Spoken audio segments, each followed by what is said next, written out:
All right, I'm going to record this for those that might want to watch a replay of it because we're going to go over some great information. But before we do that, I want to give everyone an idea of what the agenda is going to be over the next few weeks. And our whole goal and purpose with this is just to start getting you. I know the kids, I talked to the kids about this in martial arts class the other day, that it's August. And I know school seems really far away, but all of the schools go in back to school in a different way. So we wanted to equip not just the parents with some skills, but also show you how you can equip your kids and give them some implementation of these concepts to support them. So this week, we're going to talk about emotional well-being. And then we're going to go into how to understand your child's behavior so that you can, in those moments where it's and 0 to 60 and you just want them to put on their shoes and go to school, you might have some different ideas about what's creating the behavior so you can have a different result. How to make a connection with your child, like how to get that connection to start seeing them beyond their actions. That's always a challenge as well. Giving your kids tools that they can use. That one stands for itself. Giving you some different approaches, different ways to get the behavior that you want from your child and support them with that. And then last but not least, after you've implemented these things, how to tweak it, how to look at what's going right and what's maybe not going right, and how to tweak that so that you can work with them as they encounter things and they're going back to school, interacting with teachers, and all of the great things that brings with it. So with that said, I am going to let Katie go ahead and introduce herself. Go ahead. So we met at the Hope Mills Chamber. Yay, Hope Mills Chamber. Yes. Yeah, we met at the breakfast and she stood up and told me what she does. And I thought, oh, this is perfect. This is what we need to do. All right, Katie, take it away. Absolutely. Well, thank you so much for having me on this series, Tracy. It's been wonderful to get to know you and work with you so far. It's going to be a great series. Lots of great information. Well, I'll tell you a little bit about myself. I have been a mental health and substance use therapist for about 5 years now. Wide variety of different things that I have worked with. I have worked with adolescents, adults, some children, but mostly work from the adult side, how they can best support kids. I own my own private practice. It's called Padma Counseling and Consciousness. We just opened our doors this February, so yay! Very exciting. Just to have a dream realized and be able to build something on your own. So very excited to be sharing some tips and tools for everybody today. Excellent. Yep. So, and that's why, I was telling her I could bring in the kid side because we get to help children handle these things all the time. And sometimes we just don't know what we're looking at. So let's just dive right in. Let's just dive right into what we want to talk about today, was just the emotions, the emotional side of it. So I'm going to let you lead the way on that one, Katie. Go ahead. Yeah, absolutely. And definitely feel free to jump in whenever, or if anybody has questions, feel free to comment on the stream itself. So today is kind of big topic of emotional well-being, which entails a lot of different things, I think. But we're mostly going to focus on how we can address self-care and what stress and burnout, things like that look like. So I kind of start with a definition of self-care. It's really just the things that you need. So in order to kind of best support yourself. So whether that's like establishing a routine for yourself, and finding your limitations for things. I think a lot of times we don't take into account how much stress we are under, or we reach that point of burnout before we even are aware of it. And I think the importance of having a self-care routine is kind of like preventative in a lot of ways. Like before you get to that breaking point or that snapping point with your kid, it's how can I be honest with myself, what are my limitations for things? So let's talk about more than that, because I was just we did a self-defense class last Saturday, and we were there. It was great. It was we had a group of mother, daughter, granddaughters, and it was a lot of fun.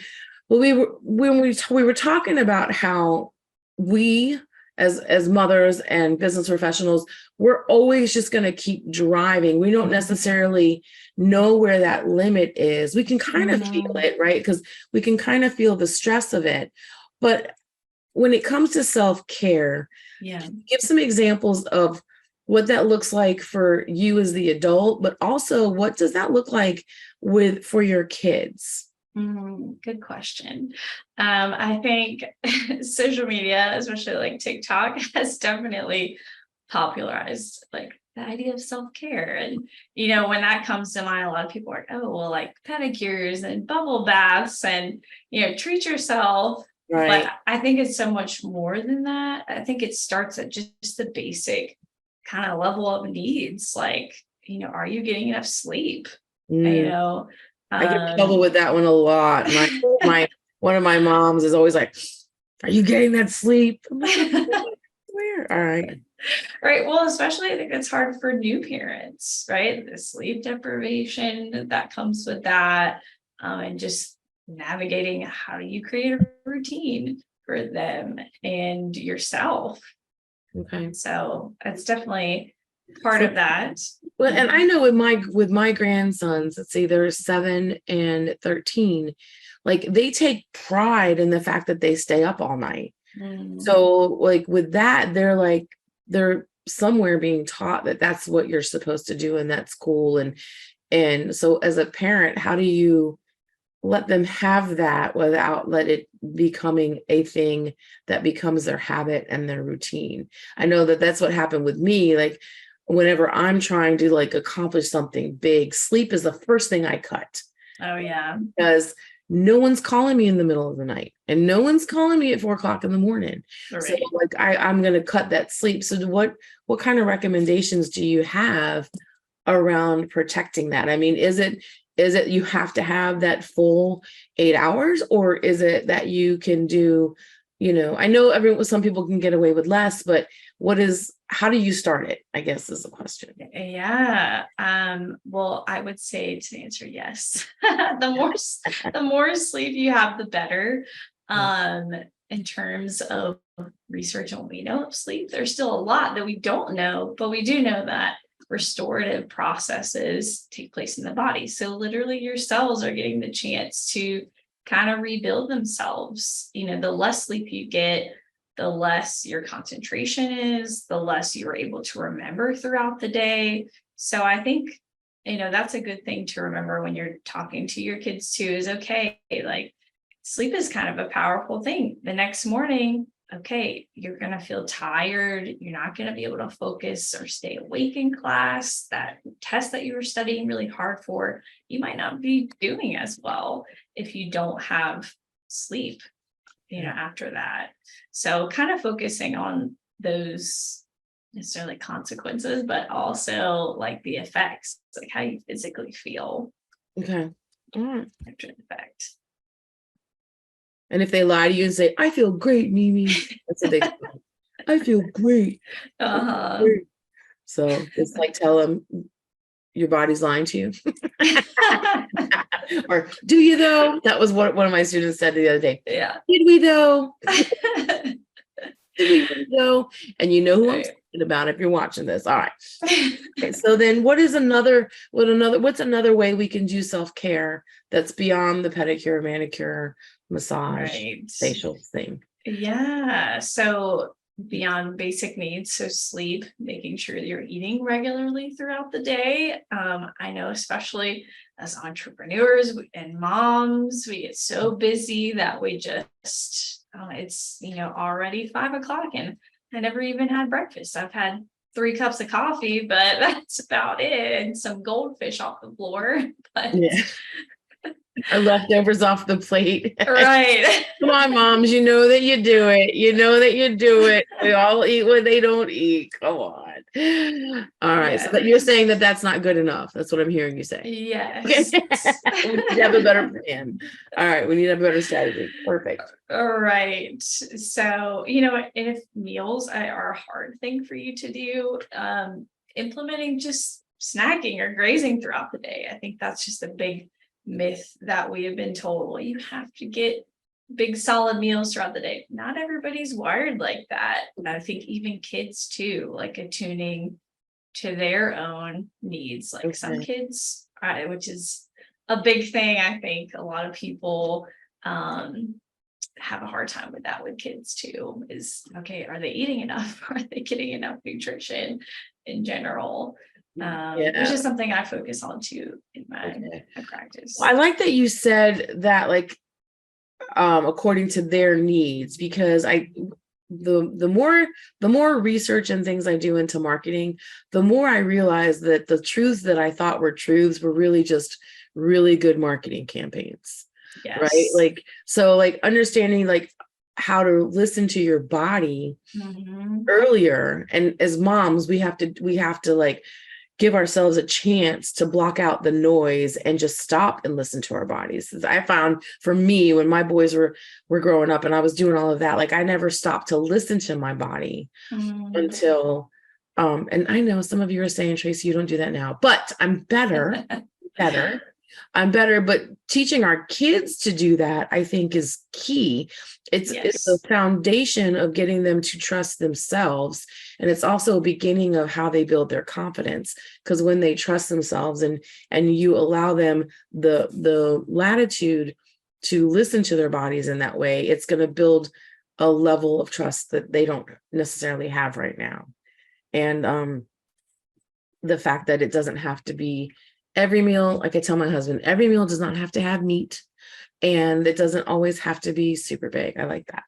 I like that a lot. Yes, absolutely. That is a great point that you made about like the earlier that you work on and like yourself, and focusing on your needs, like you are a model for your children. That's a lot of times what I work with when I work with parents, like you are a reflective mirror to them. So even the things just as basic as getting enough sleep and modeling other things like eating, they are noticing those things. And I think a big thing too is we'll kind of divert off a rabbit hole for a minute, but I think body image is a huge thing, especially on social media, and the way that you speak to yourself or the way that your eating habits, your children are picking those up as well. So listening to your body and your cues and emphasizing that, like we are all innately born with the ability to do that for ourselves if we like listen to ourselves. It's just the messaging that we get from other people and influences outside of ourselves that kind of divert from that. And I don't think body image is outside the realm of self-care, right? I think loving who you are, where you are, which is why I've kind of become a fangirl of Lizzo. Not until I watched her documentary, like, because I don't really like all of her music, but I watched a documentary of her looking for her backup dancers. And the reason that she did it was because she was calling agencies and they kept sending her skinny girls. And she's like, no, I want girls that look like me. And they told her, we don't have girls that look like you. So she did her own talent search. And as I was watching her do, which I thought was pretty cool anyway, but as I watched her do that, that's really one of the things that most of the dancers that she chose, they loved themselves for who they were. And then after she made sure that they did, then it's like, but you still have to perform at this level. Like, people are going to look at you and think you can't do this, but this is the expectation, which I thought was really great because it set a new standard, in my opinion, that you can be on stage for 2 hours and be athletic and dance and go all out and not look like a Nike or I say that because I've been doing those fitness videos on Netflix, but like the typical athlete, right? Typical dancer. And I do think that body image is part of a self-care routine, especially the way that you speak to yourself about yourself. Yes. Right. I don't think that was a rabbit hole at all. I think that was very good. So body image, and the fact that our kids are listening, and those are we're teaching them how to do that. I love that. Okay. Right. So we'll expand beyond the physical needs now too, I think is equally as important as the psychological needs, in psychological self-care. I think most importantly, checking in on yourself.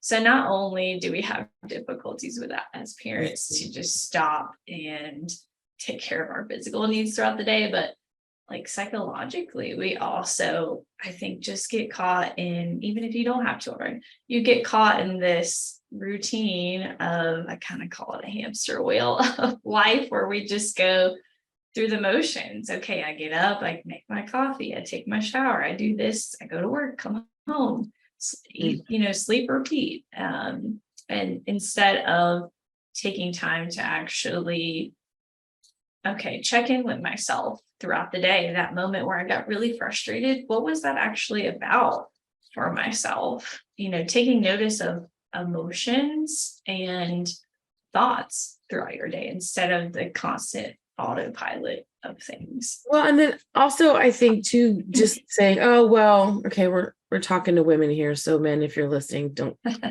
But sometimes it's just my period, or it's just before my period, or it's just after my period, or I'm just frustrated. Like, instead of giving like a patent reason, how can you check in with yourself on a deeper level, so that you don't go, well, of course I did that because I'm about to get my period. Like, how do you do that? Yeah, which is, or I'm in menopause for those of us, yeah, or in premenopausal or whatever we are. Like, how do I do that on a deeper level? Yeah, that's a good question. And I definitely want to validate those experiences too of, yes, your cycle as women, we go through so many hormonal changes, with periods, with menopause, and just other things that change our body and chemistry. That just happens. So I definitely want to validate that for people out there, because that's real. But also, I think too, well, most importantly, which I use this with almost all of my clients that I work with, is just the practice of mindfulness, which has been a really big thing in recent years.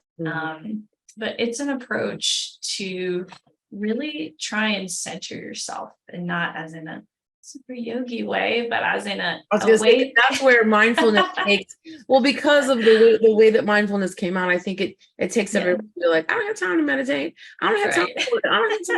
I don't have time for all that. So yeah. So but how do you do it not in a yogi way?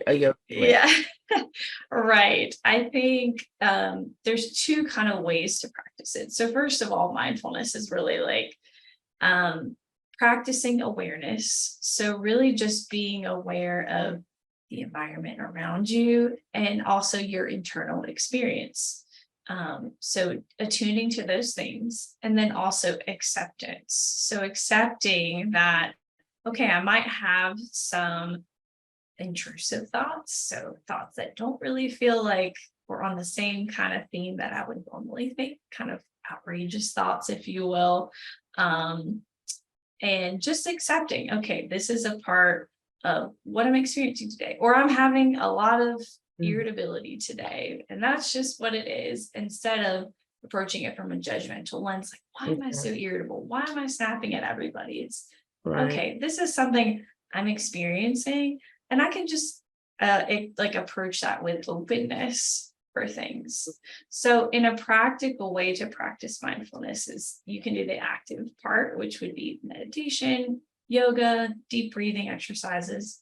Not everybody has time for that. The passive way, and I think is the most beneficial way, is just implementing that into your daily life. So when you're doing mindless tasks, let's say you are driving, doing dishes. right, doing dishes. So it's you attuning to the physical. Okay, what's physically? All right, so awareness and acceptance, right? Awareness, I am aware of how this warm water feels on me. I can feel my feet on the floor in slippers, Okay, so yeah, so like I kind of say that. So the way like we deal with this a lot when we're in the martial arts class, because we're constantly pushing them into things that make them uncomfortable and Yeah. and like asking them to do things that they don't think that they can do. And so the way that I say is let's just be in this moment that we're in. Mm. We're not back at school, we're not at home, we're not over there, we're right here in this moment that we're in. So Yeah. let's be right here, right now. And then letting them just experience the feeling that they're feeling and like you said, validating it. Yeah. Like if you missed, that's okay. And sometimes I'll preface it with saying, if this happens, is it okay? If this happens, is it okay? If this happens, is it okay? Mm. Absolutely. Yeah. Right. And I think sometimes as adults, we forget to make things okay. Right. Right. Like we forget to say, yeah, that happened. Not okay. I mean, it's okay, but like it happened.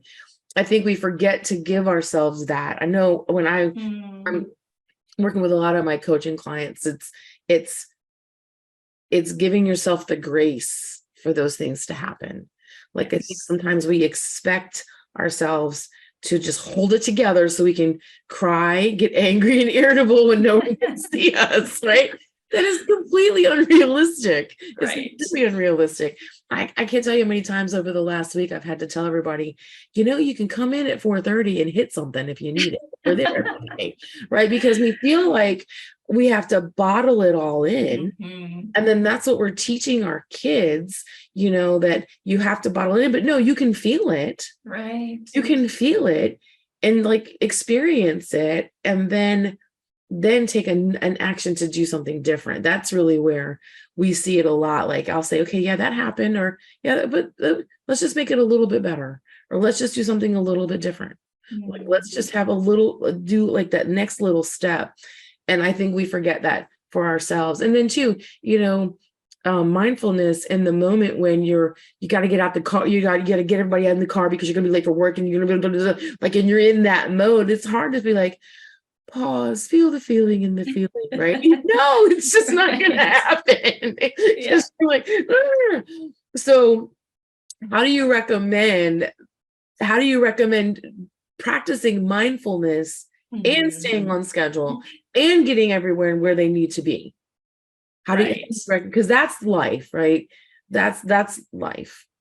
Absolutely. I think it's definitely some good points that you made.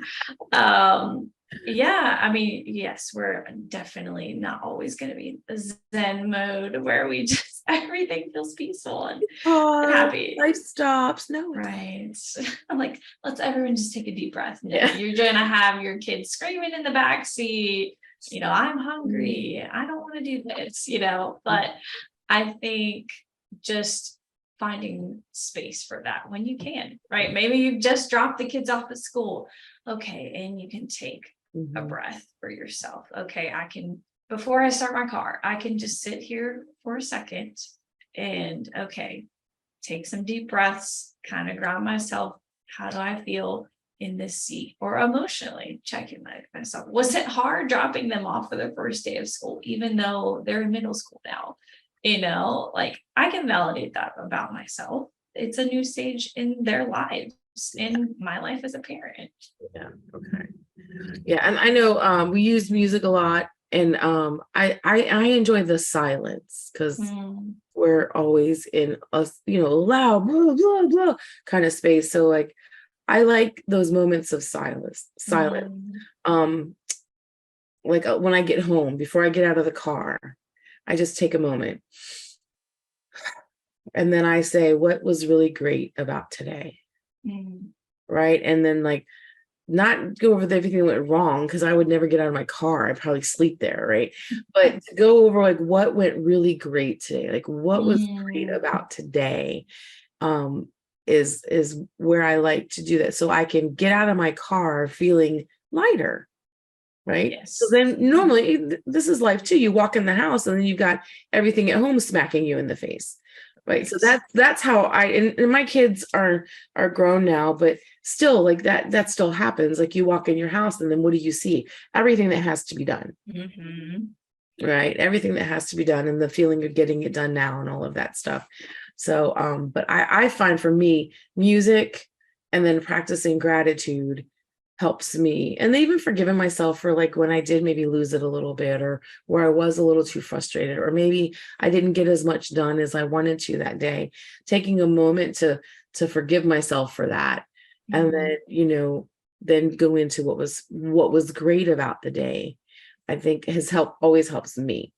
So, but I want to make sure that everyone knows that we're not talking about like stopping and like pausing your life. Sometimes you need to, right? Because sometimes that's part of like just getting everybody, everybody just relax, and then have like giving the check-in.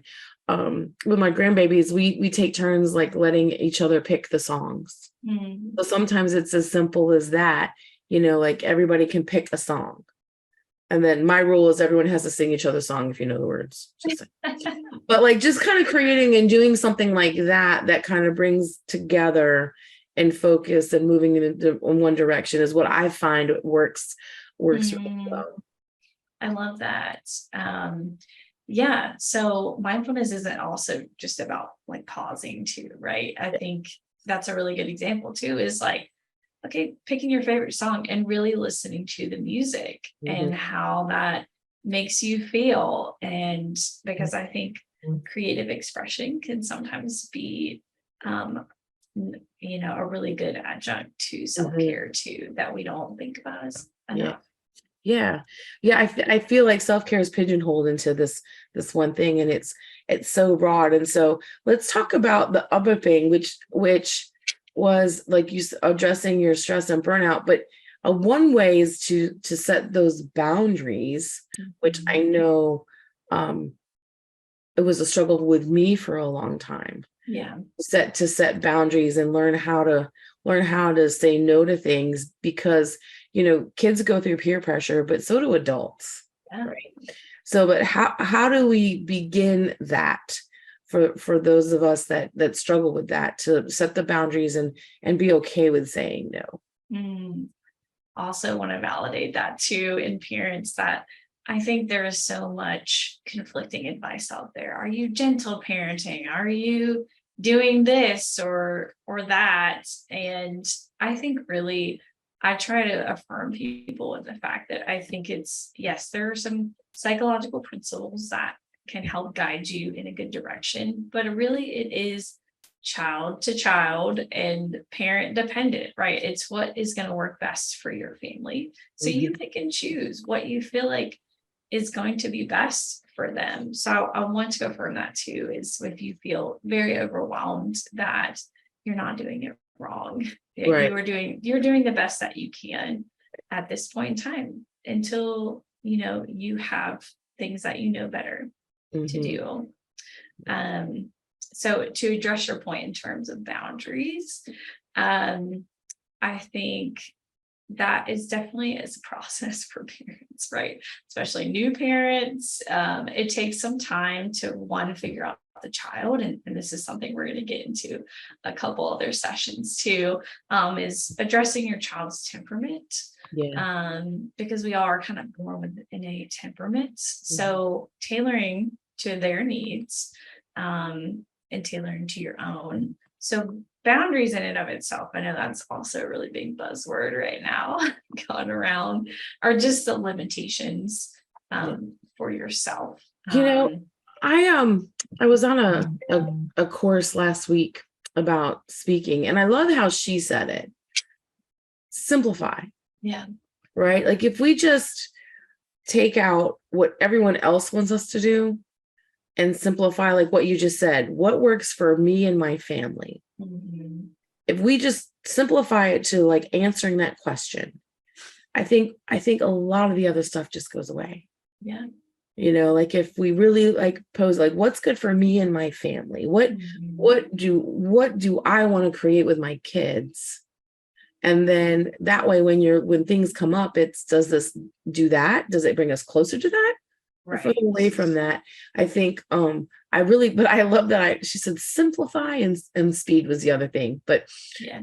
the simplify it really resonated with me on a lot of levels, and so that's one of the things that kind of helped me go, oh yeah, okay, I can do that. I can simplify things. I can do that. Yes, boundaries are meant to de-stress, not make you more stressed out. Right. Right. They shouldn't make you feel guilty or even more overwhelmed or Mhm. again, kind of like what you said earlier about the environment. If Yeah. setting boundaries in your environment creates that, then maybe it's time for a different environment or an adjustment to Mhm. the environment. But I thought that was pretty cool. Yeah, absolutely. I think boundaries in a practical sense could look like for you as a parent, kind of definitely establishing those routines with your children, as much as possible, right? We're going to make exceptions. It's summertime still, we're going to let them stay up later than normal, or whatever that might be. But really, I think sticking to those routines and also, kind of going back to a point that you mentioned earlier is, being honest with yourself and your emotional experience, is very key too, because we are going to make mistakes as parents. That's just, we're human. We're going to do that. And I always tell parents too that the repair work is the most important thing. If you don't get anything else from today's talk, the most important thing is apologizing and Yeah. that Yeah. and making the repair efforts because, and it seems like, well, some people might be, well, I'm the parent. Why do I have to apologize? Well, this is your child we're thinking about. This is a small human Mhm. that is eventually going to have big adult emotions and feelings. And going back to what we said earlier, this is a model. You're modeling those types of behaviors and emotions for them. So when they get older and they mess up, if they're parents or partners, whoever, that they can also apologize and feel like Mhm. that they can approach people in that Well, way. and then, because and then it doesn't teach it teaches them that apologizing doesn't make them less than. Right. It doesn't make them less than. And then I also find like kids are always surprised when they can hurt your feelings. Mm, That because when I tell them like that hurt my feelings or this makes me really sad when you do this because we can't do that. It always are like it makes you sad. mm, Yeah, it makes me sad. So like expressing that and apologizing, it doesn't have an adverse effect. A lot of people right. think it will have an adverse effect or they won't respect me. But no, it really doesn't. It elevates their thinking in a Mhm. completely different way. In a Yeah, completely different way. And then next time it happens, they'll think a little bit differently because absolutely. they'll remember that they hurt your feelings because nobody truly wants to be a bully. Mhm. Nobody truly wants to, well, I mean, maybe a sociopath, that's yours, but for the most part, Yeah. for most of the human population, we don't want that. We Mhm. want to be productive and we want to help. And the same thing with your kids, you know. So yeah, Absolutely. I think that's pretty key.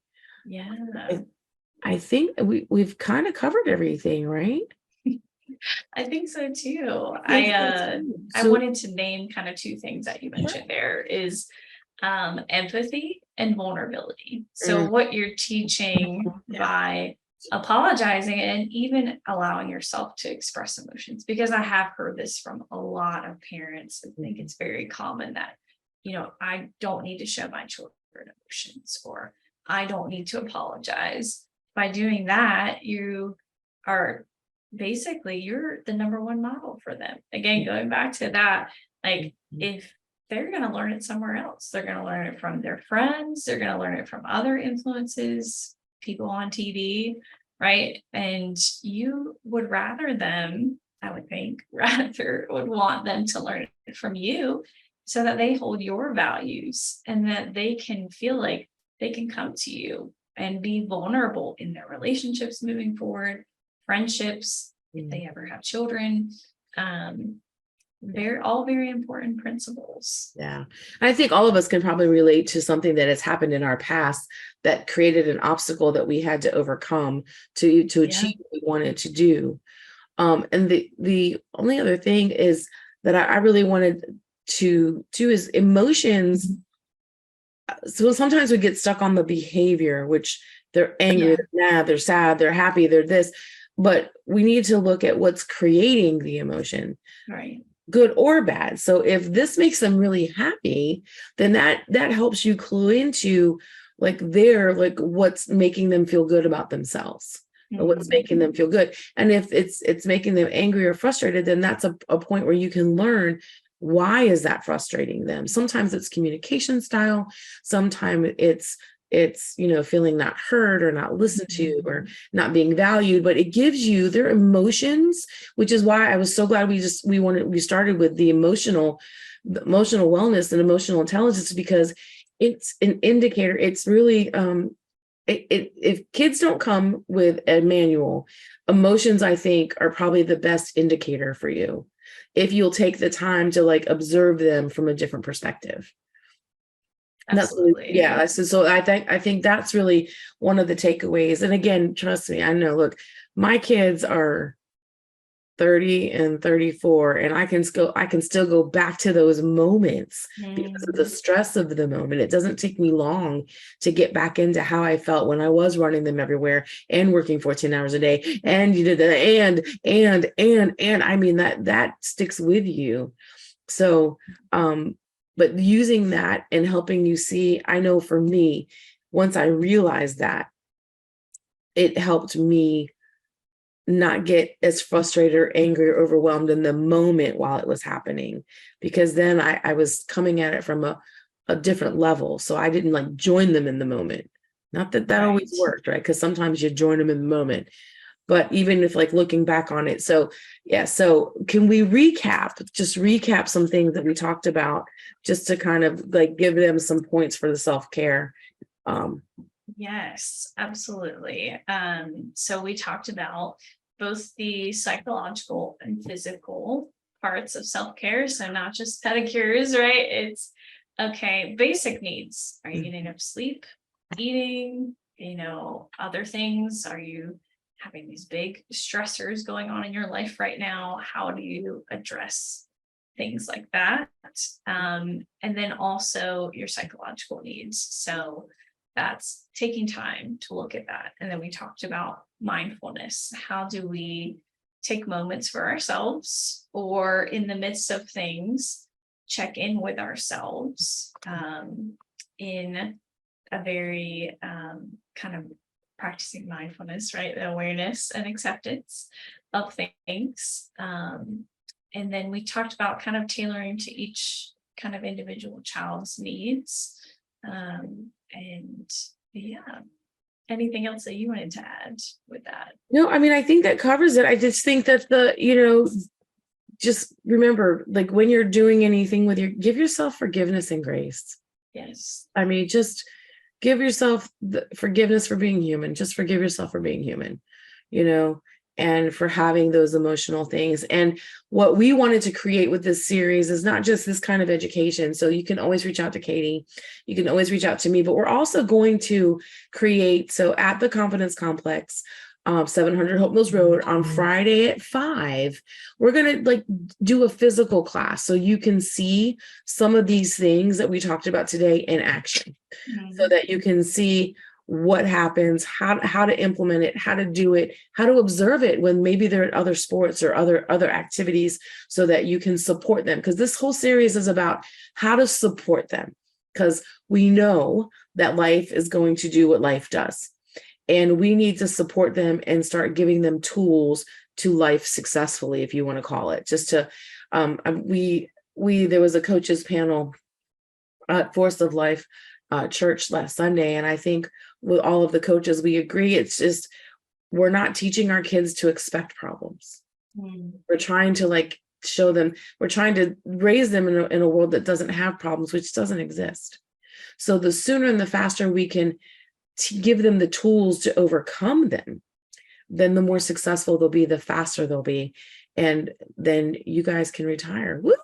I was kidding. Right. Grandbaby's great. So we're doing that. So on Friday at 5 at the Confidence Complex, you can come, you can bring your kids. We're going to do a class that puts these concepts and techniques into action so you can observe them. And I hope you're looking forward to next week when we're going to talk about something I really like, which sounds very sciencey, what it's neuroscience, but it's really understanding like what's the behavior that you're seeing. That's really what it is. But the brain is so cool. The brain is so cool and so powerful. So if we can teach them to use it for good, it's going to be even better.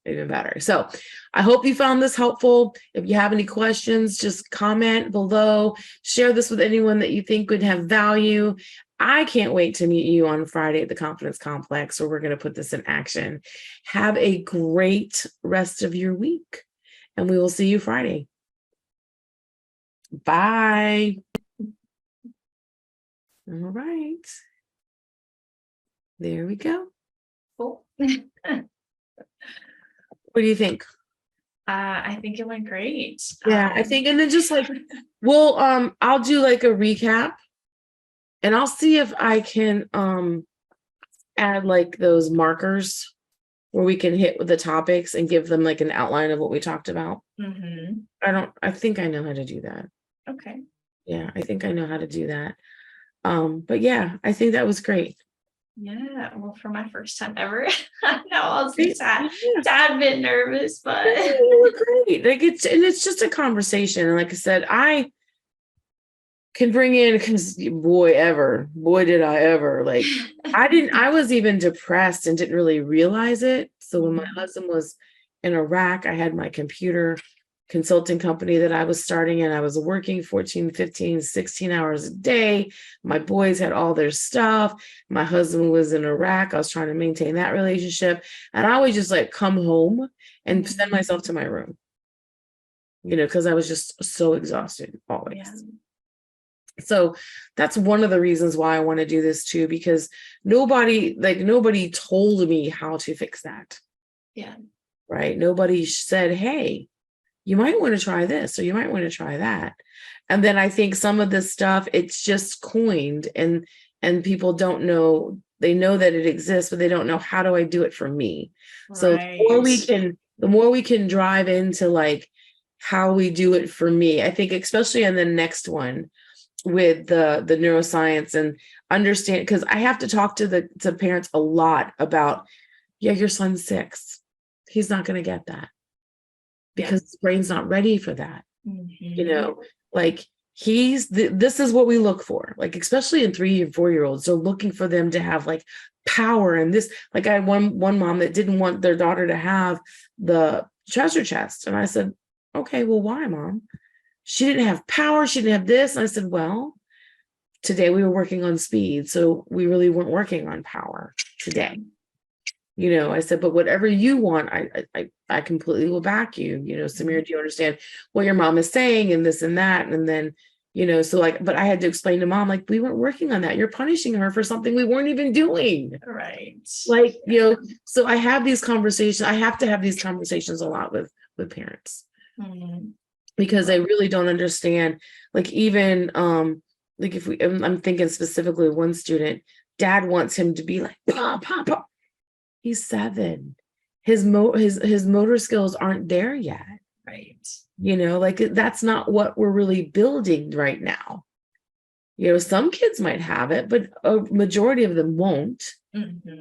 So we got to like work on the wins, because he's always confused about what way to turn, but that's better. So that's why I'm excited about that. And I want to hear more so I can be better at explaining it, and not just to the parents, but I got to start transferring this knowledge to my instructors, because I forget. See, I do a lot of work. I always have, on intuition and understanding the brain and understanding what they can do. And I've got to start transferring this to my instructors so that they have that knowledge too. Yeah. That's what I've really seen. Like I get frustrated at them, but I'm like, but I haven't taught them. So why am I frustrated with them? Right. Because I sucked. I didn't teach them how to do this. So yeah, but I think this is going to be really good. Yeah, I think so too. That's very good. All right, cool. And then maybe what we can do is as we get questions as we go on, we can just kind of pop on and answer questions or something.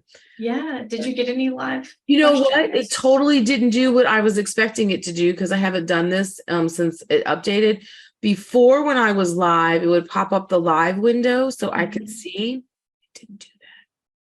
Oh. So I was like, it says that I'm live. I hope that I'm live. So Huh. next week I'll have my other computer up so I can watch it live. Okay. Yeah, but of course it didn't do it the way it always is supposed to do it. Because why would it do that, Katie?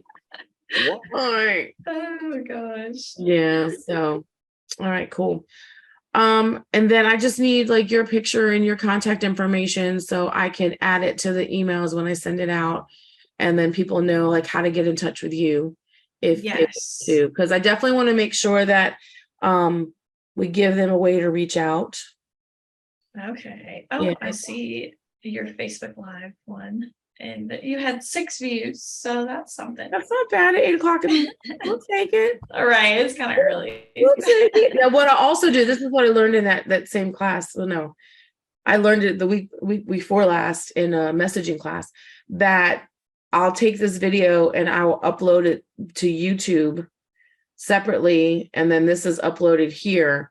So that way we'll get the most that we can out of the algorithms. Okay. And then when I segment the video, I'll make sure like we put in the description some keywords so that people can find it when they search. That sounds good. Yeah. So yeah, so 6 views isn't bad. Yeah. And most people aren't going to be up, and most of the time with the things like unless because I just started really. We've been talking about it, but like I didn't really promote it. I think as the weeks go on, we'll get more. We'll get more views, and I think, and then like I said, then we can just market it, and it'll be, hey, this is the video series. This is what you'll learn. So I'm Sounds excited. good. Very excited. Cool. Well, I will send you an email with my. Do you want, I guess, both my business logo and headshot? Yes. Let me get your headshot and your business logo, and then I'll put something together, and I can start marketing the next one today. Okay. Right, because then I can say next. So what I'm going to do is an email. Hey, we started a back to school video series for parents. This is what we covered. This is what we covered today. Mm-hmm. And then I'll put the link to the video. You can watch it here next week. This is what we're talking about. Tune in live. I thought about making like a registration for it and then streaming it, but I was like, no, because I don't want it to be that. I just want it to get some organic traffic. Sounds good. And then what we can do is people who like may have questions, we can do like a session. We can do like a session in September. Like, hey, if you had questions, we're gonna have like a Zoom sweat, and then we can have them register there. We can register there. We get some traction. Yeah, and that way we'll have contact information, and we can start, building the database of people that want to do that. Cool. Now I have to figure out exactly what the class is going to look like for body image, or how I can create a need to have mindfulness. I think I'm going to focus it mainly on what you said with being aware and then accepting and having empathy and being vulnerable. I think I can incorporate those things because we can push them to do something that's crazy. Like a lot of kids are like, oh my God, it's kind of crazy. And have them do it, but then talk about like what was afraid. And then like, what did you find? Like, well, I fell on my back, or I fell on my butt, or I did whatever they say. Then, talk to them. Is that okay? Is that okay? And then do it again. And then go back and tap into that again. Say, now, how did it feel this time? Right. right? Like And I think we can do some drills like that, and then just demonstrate the empathy and the vulnerability. I have to do that sometimes during our promotion ceremonies, because I have the kids say what they're proud of themselves for. And no. sometimes kids get stuck, right? Because it's also a Yeah. form of public speaking. But Hmm. when the kids get stuck, I say, who can help them out? What do you notice about them when they train? They have the best front kicks always. And they'll like the kids will start telling them what they do really great. And they're That's just like, sweet. yeah. So we kind of teach it that way. So we can kind of incorporate it that. I think that'll teach those concepts. And then just end it with like, it's okay. Like, so my grandson, he can't make it through a promotion ceremony. Like the Oh. minute I put his belt on, he starts to cry. Oh. Like he starts to cry. And so I think his dad's giving him grief about it. And so like we were sitting at breakfast before the last promotion ceremony, and he's like, Mimi, I am not gonna cry. And I said, Nikolai, you know it's okay if you do. I said, it's a thing, it's a big thing. You earned that. People who don't do that don't know. He's like, No. yeah, Mimi, but I'm not gonna cry. I said, babe, it's okay if you do, but I'll support you either way. And he cries, he can't speak. No. Yeah, he can't speak. You know, he just gets so overwhelmed with emotion. But that's when parents like say, stop crying. Why? Why should he stop Right. crying? Like, why Yeah. should he stop crying? He earned it. It was hard. Like, he should feel that feeling. So yeah, I think Absolutely. that's how I can do it this week. And then I'll do the same thing. I've just sent you the email. Oh, thank you. Yeah, I'll do the same thing for like the neuroscience. That sounds good.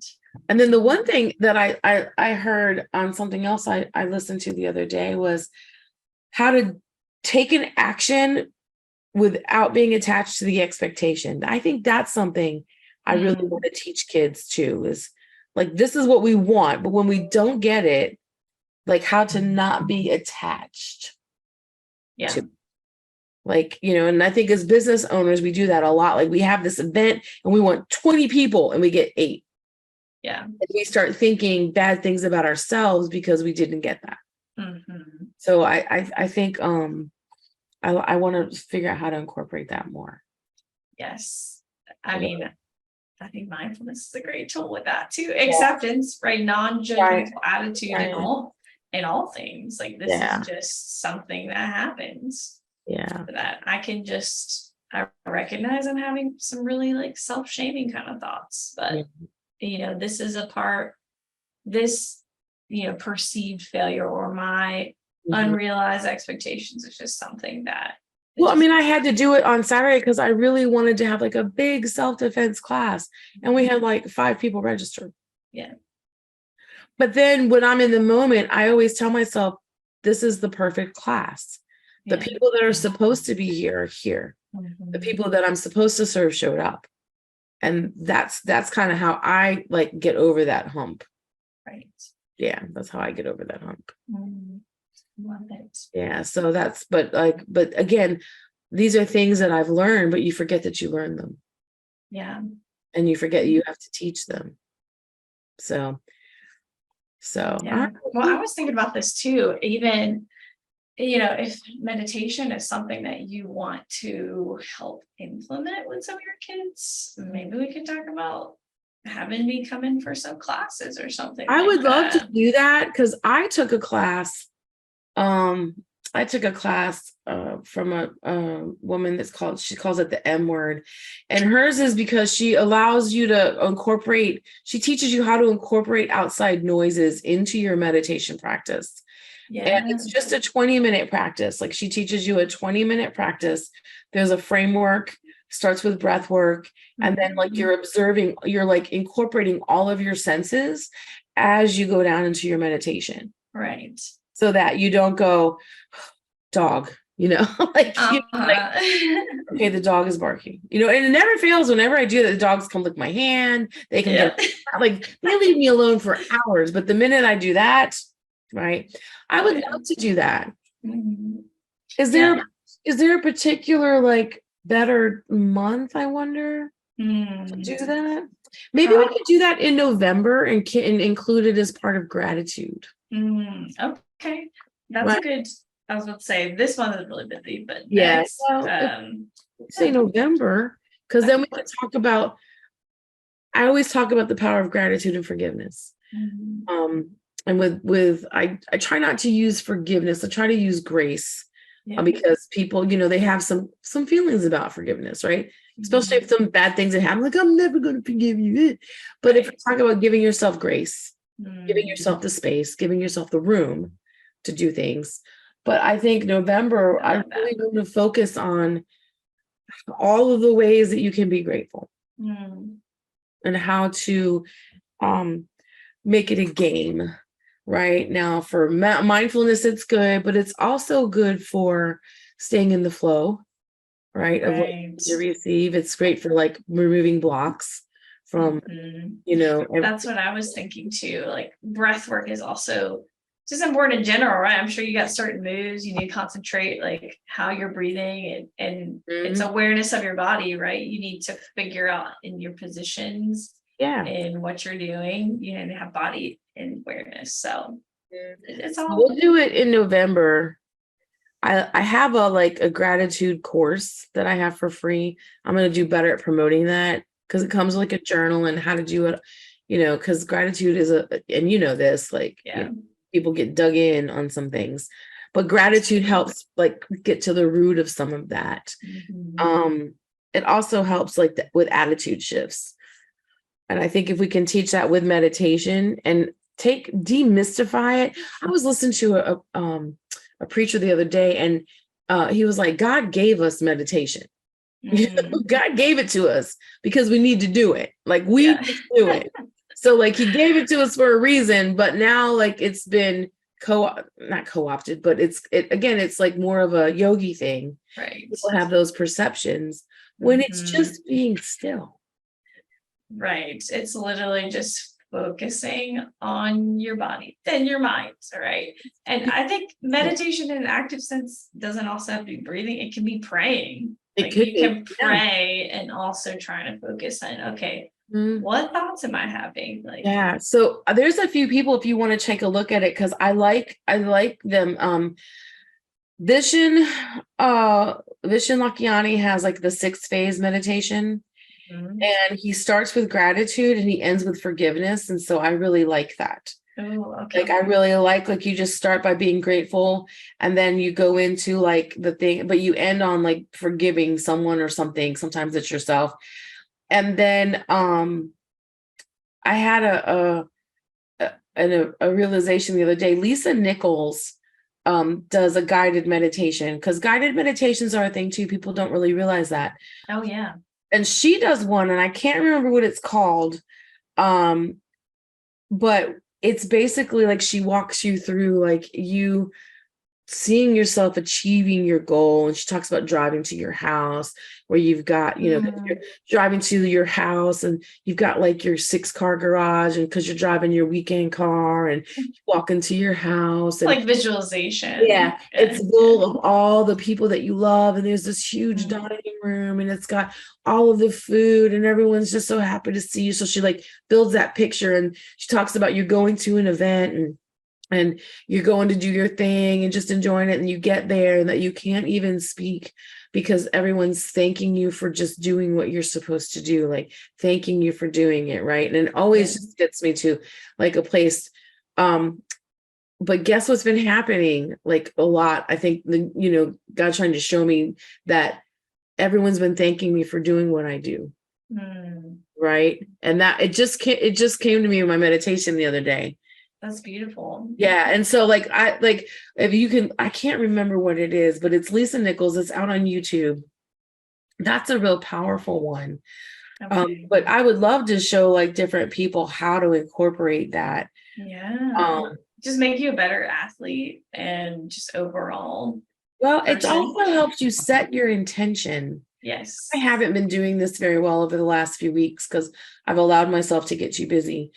But I realized I wasn't setting my intention for the day. I was just receiving what showed up. And I was like, okay, I need to go back to setting my intention. I create my day. Right.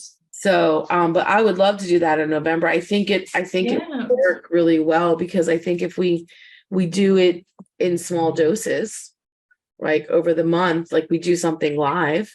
Right. Or I was even thinking about me coming in Oh no, person. I was gonna say, but we 'cause- introduce the concepts and then Yeah. do it live, like Oh, right yeah. before Thanksgiving, where everybody's gonna need to know how to meditate for their family. Right. Seriously, I need a piece, Like I'm just gonna go. Yeah, I'm gonna go outside just in a moment. They could put their earbuds in or whatever. But I think that would be fun. It would be fun, but it's also necessary, right? Right. So we could do it but we can start introducing it at the beginning of the month, and then do a class right before Thanksgiving. Sure. And doing it and hey, come implement what we learned. Implement what we learned. Yeah, I think that would be awesome. Cool. Well, I do have to go. I have a Yes, I do. client. I've got a call right behind here too. So, all right, here's to a great month. Yes. All right, bye. Bye.